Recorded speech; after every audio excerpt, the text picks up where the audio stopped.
Bismillahirrahmanirrahim. Assalamualaikum warahmatullahi wabarakatuh. Nama saya Muhammad Helmi Naim bin Muhammad Ruslan dan nombor matrik saya adalah 10 DDT 21F107. Pembentangan saya pada hari ini ingin saya terangkan mengenai pengenalan ibadah zakat serta golongan yang menerima zakat. Pembentangan yang pertama adalah mengenai pengenalan ibadah zakat. Pengertian bagi ibadah zakat dari segi bahasa adalah merupakan kata terbitan daripada kalimah zakat yang bermaksud suci, subur, termasuklah bersih, berkat, berkembang dan baik kepada harta zakat, pembayar zakat dan juga penerima zakat. Seterusnya, zakat dari segi syarak pula bermaksud zakat adalah mengeluarkan harta tertentu dengan kadar tertentu mengikut syarat-syarat tertentu untuk diagihkan kepada golongan-golongan yang tertentu. Seterusnya, ingin saya ulaskan lagi mengenai hukum zakat. Zakat adalah fardu ain ke atas setiap orang Islam yang memenuhi segala syarat-syarat wajib.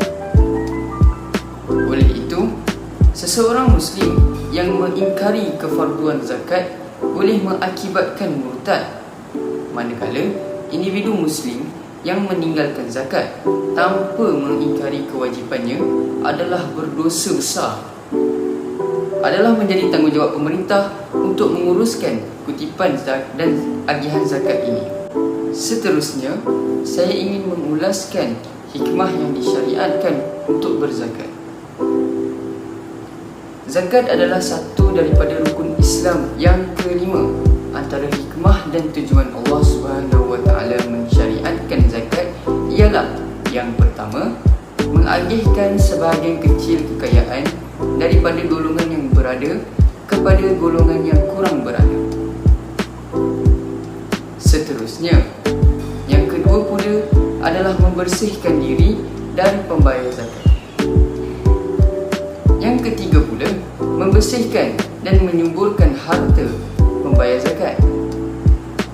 Dan yang terakhir, mewujudkan sifat bersyukur terhadap nikmat yang dikurniakan oleh Allah SWT di kalangan golongan-golongan yang berada. Seterusnya, pembentangan saya yang kedua pula ingin menerangkan golongan-golongan yang boleh menerima zakat. Mengenai isu ini, bagaimana prosedur asnaf dah jadi bukan asnaf? Apa petandanya? Takkan asnaf berpuluh-puluh tahun tak maju-maju? Banyak persoalan yang timbul berkenaan isu zakat dan agihan, khususnya persoalan seperti di atas, atau ke mana wang zakat disalurkan. Lebih parah lagi, apabila mereka yang bertanya kekurangan maklumat berkenaan mereka yang layak menerima zakat atau istilahnya asnaf. Ada yang semata-mata ingin memulakan slogan berikan kain kepada asnaf dan jangan memberinya ikan. Lazimnya, slogan ini menjadi kegemaran aktiviti sosial untuk galakan kepada institusi zakat di Malaysia memperkasakan asnaf seolah-olah ia tidak dilaksanakan. Padahal, dengan merujuk 8 golongan asnaf seperti yang tertera dalam surah At-Taubah ayat yang ke-60, sesungguhnya zakat itu hanya untuk orang-orang fakir, orang-orang miskin, pengurus zakat, mu'alaf yang dipujuk hati mereka, untuk mendekatkan hamba, orang-orang yang berhutang, orang-orang yang berjuang di jalan Allah SWT, orang-orang yang sedang dalam perjalanan sebagai ketetapan yang diwajibkan Allah SWT, dan Allah Maha mengetahui lagi Maha bijaksana. Semuanya telah dicaknai oleh semua institusi zakat, hanya perlu dipertimbangkan dari masa ke semasa. Di dalam golongan-golongan yang boleh menerima zakat terdapat 3 golongan. Golongan yang pertama adalah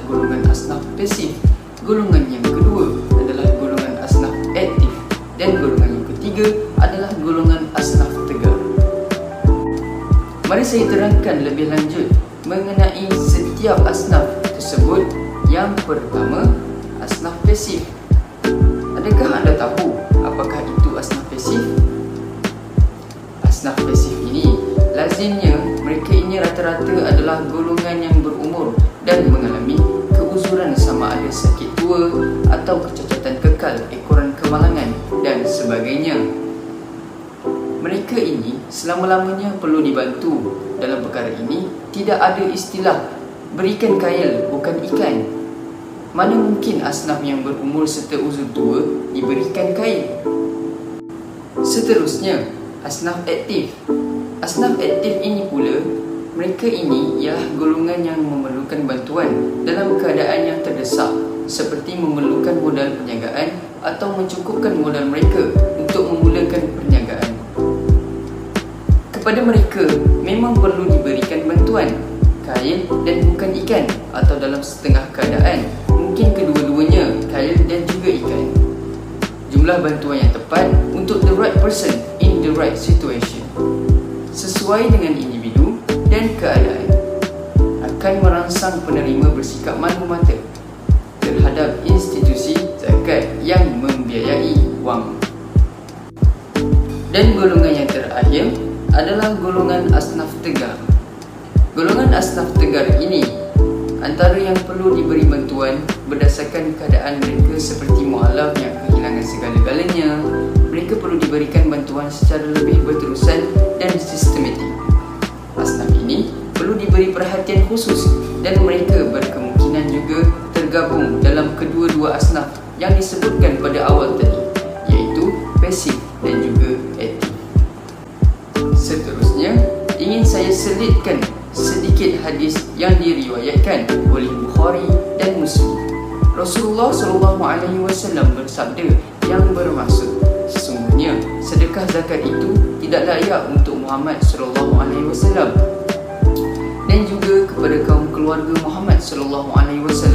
Sesungguhnya ia adalah daki-daki harta manusia.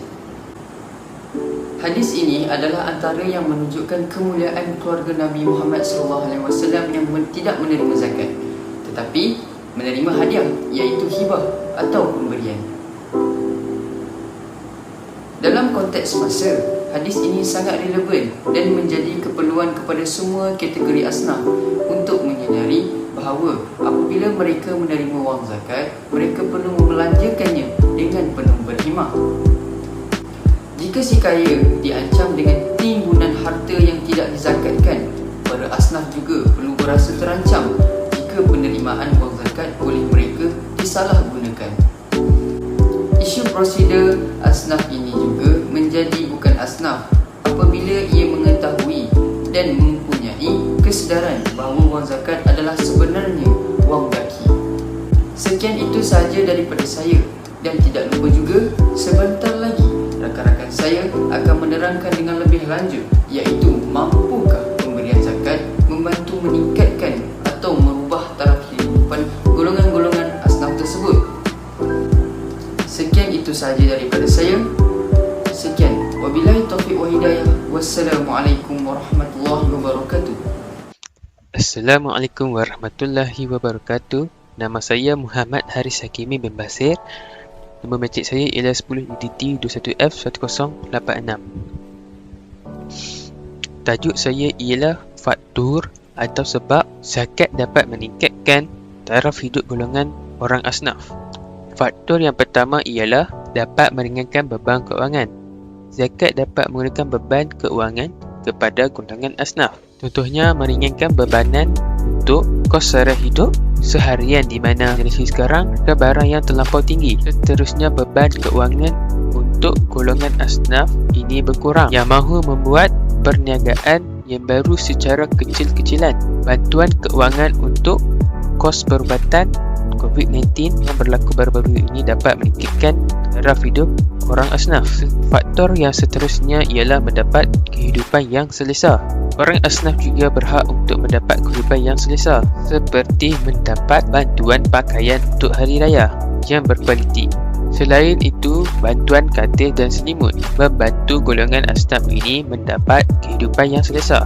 penambahbaikan rumah daripada kayu kepada batu yang didiami menjurus kepada kehidupan yang lebih selesa. Faktor yang terakhir yang berkhususkan kepada golongan kanak-kanak dan remaja iaitu dapat belajar seperti orang lain. Contohnya mendapat bantuan tablet, komputer dan telefon pintar supaya dapat menghadiri ke kelas atas talian. Selain itu, alatan pembelajaran untuk mengambil nota dan membuat kerja sekolah. Akhir sekali, mendapat pelepasan yuran sekolah atau yuran universiti. Ini dapat meningkatkan taraf hidup orang asnaf. Sampai di situ saja. Tajuk yang seterusnya akan diberikan kepada Aisyah Hafiz. Sekian, terima kasih. Assalamualaikum warahmatullahi wabarakatuh. Izinkan saya memperkenalkan diri terlebih dahulu. Nama saya Muhammad Aisyah Hafiz bin Muhammad Rasul dan nama matrik saya 10DDT 1F1080. Tajuk yang dipilih ialah ibadah zakat. Mampukah pemberian zakat membantu meningkatkan atau merubah taraf hidup golongan-golongan asnaf? Jadi, saya akan menerangkan tentang kesan-kesan zakat jika diberi kepada golongan asnaf. Antara kesan zakat jika diberi kepada golongan asnaf adalah dapat meningkatkan taraf hidup dan ekonomi golongan asnaf. Ini kerana dengan pemberian zakat, kehidupan mereka lebih terjamin dengan bantuan zakat yang dihulukan. Dengan pemberian zakat tersebut, mereka dapat membeli keperluan seperti makanan, minuman, pakaian dan keperluan harian yang lain. Selain itu, zakat juga dilihat dapat mencegah berlakunya kes kecurian akibat tidak mampu membeli barangan keperluan harian. Ini kerana pemberian zakat adalah kebanyakannya berbentuk wang tunai. Dengan wang tersebut, golongan asnaf dapat memberi barangan keperluan harian dengan cukup tanpa perlu terdesak untuk mencuri. Dan terdapat juga zakat yang dihulukan adalah dengan berbentuk pemberian makanan atau minuman atau pakaian. Tambahan pula, zakat memberi impak yang besar terhadap pendidikan golongan asnaf. Hal ini kerana golongan asnaf dapat menyambung pelajaran ke institusi-institusi pendidikan yang mereka hendaki dengan wang bantuan zakat yang disediakan kepada mereka. Mereka juga dapat memberi keperluan pembelajaran seperti buku-buku, alat tulis dan dapat membayar yuran pendidikan dengan wang bantuan zakat tersebut. Kesimpulannya, terdapat pelbagai kesan yang positif dan baik jika zakat diberi kepada golongan asnaf.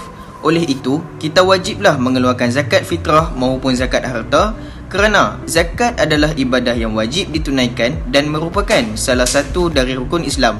Itu sahaja daripada saya. Sekian, Assalamualaikum dan terima kasih kerana sudi mendengar. Assalamualaikum warahmatullahi wabarakatuh. Nama saya Muhammad Zahiri bin Asrusani. Nombor matrik 10DDT 21F1063. Tajuk saya ialah langkah mengatasi masalah yang dihadapi oleh golongan asnaf. Seterusnya ialah antara langkah-langkah tersebut ialah yang pertama, pembayaran zakat setiap tahun. Yang kedua, memberi sumbangan kelengkapan dan keperluan harian. Yang ketiga, memberi kelengkapan sekolah. Dan yang keempat, memberi bantuan kepada golongan hamba. Huraian yang pertama, pembayaran zakat setiap tahun. Umat Islam yang mempunyai harta yang banyak hendaklah membayar zakat kepada pusat zakat dan kaunter pembayaran zakat di masjid atau surau. Wang zakat tersebut akan dikumpulkan dan didermakan kepada golongan-golongan asnaf yang kurang berkemampuan. Selain itu, dengan bantuan zakat ini dapat meringankan beban kewangan yang dihadapi oleh golongan asnaf. Ini kerana menunaikan zakat adalah rukun Islam ketiga yang diwajibkan ke atas umat Islam yang mampu. Yang kedua, memberi sumbangan kelengkapan dan keperluan harian. Memberi sumbangan kelengkapan dan keperluan harian sangat penting kerana ini adalah sumber utama pada kehidupan harian seseorang ataupun individu. Ini berlaku kerana keadaan ekonomi yang tidak stabil dan harga barang-barang keperluan dan barang mentah semakin meningkat. Disuruh memberi kesan kepada golongan-golongan asnaf yang kurang berkemampuan. Jadi, umat Islam yang berkemampuan perlulah mengambil berat dan bertanggungjawab terhadap nasib mereka dengan menghulurkan bantuan bahan mentah dan kelengkapan kepada mereka. Yang ketiga ialah memberi kelengkapan sekolah. Kita perlulah membantu anak-anak golongan asnaf yang masih bersekolah dengan memberi sumbangan kelengkapan sekolah seperti pakaian, beg, alat tulis dan lain-lain lagi. Pihak sekolah juga perlulah mengadakan kempen kutipan derma beramai-ramai supaya dapat memberi bantuan kelengkapan sekolah kepada murid-murid yang kurang berkemampuan. Ini dapat meringankan beban kewangan yang dihadapi oleh ibu bapa untuk membeli kelengkapan sekolah anak-anak mereka. Yang keempat, memberi bantuan kepada golongan hamba. Memberi bantuan kepada golongan asnaf riqab, iaitu golongan yang terbelenggu dalam suatu keadaan yang menghalang mereka daripada menjadi seseorang yang lebih baik, dapat memberitahu mereka bahawa ada pihak yang prihatin terhadap masalah mereka dan dapat mengubah diri mereka ke arah yang lebih baik suatu hari nanti. Yang terakhir ialah kesimpulan.